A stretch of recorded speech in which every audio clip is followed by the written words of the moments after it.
పరిశుద్ధుడైన యేసుక్రీస్తు ప్రభునామానికి స్తుతి స్తోత్రములు కలుగునుగాక. యెషయా గ్రంథం 9వ అధ్యాయం 6వ వచనంలో, ఏలయనగా మనకు శిశువు పుట్టెను, కుమారుడు అనుగ్రహించబడును, బలవంతుడైన దేవుడు, నిత్యుడగు తండ్రి, సమాధానకర్తయగు అధిపతి, ఆయన భుజముల మీద రాజ్యభారం ఉండును అని రాయబడి ఉంది. అదే మాట 2 సమూయేలు 22:33లో, దేవుడు నాకు బలమైన కోటగా ఉన్నాడు, ఆయన తన మార్గమునందు యథార్థవంతులను నడిపించును. మార్గం అంటే యేసుక్రీస్తు ప్రభు, నేనే మార్గమును సత్యమును జీవమునై ఉన్నానని చెప్పాడు.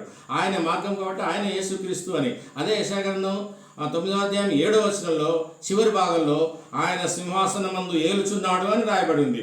మరి ప్రకటన గ్రంథంలో అదే మాట మళ్ళీ ప్రకటన గ్రంథానికి వచ్చేసరికి 19వ అధ్యాయం 6వ వచనంలో, అప్పుడు గొప్ప జన సమూహపు శబ్దమును, విస్తారమైన జలముల శబ్దమును, బలమైన ఉరుముల శబ్దమును పోలిన యొక్క స్వరము, సర్వాధికారి ప్రభువునగు మన దేవుడు ఏలుచున్నాడు.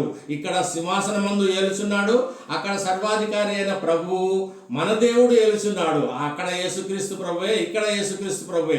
యెషయా భక్తుడు చెప్తున్నాడు, 3000 సంవత్సరాల క్రితం ప్రవచించి చెప్తున్నాడు, యేసుక్రీస్తు ప్రభు సింహాసనాసనుడు ఏలుచున్నాడు, మరి శిశువుగా పుడతాడు అని చెప్తున్నాడు. కాబట్టి ఈ విషయాన్ని మీరు ఖచ్చితంగా తెలుసుకోవాల్సిందిగా, దేవుడు దేవుడే అని తెలుసుకోవాల్సింది, యేసుక్రీస్తు ప్రభువే దేవుడు అని తెలుసుకోవాల్సిందిగా కోరుతున్నాను. యేసుక్రీస్తు ప్రభువే నిజమైన దేవుడు అని అన్ని వాక్యాల్లో రాయబడి ఉందని మీకు మనవి చేస్తున్నాను.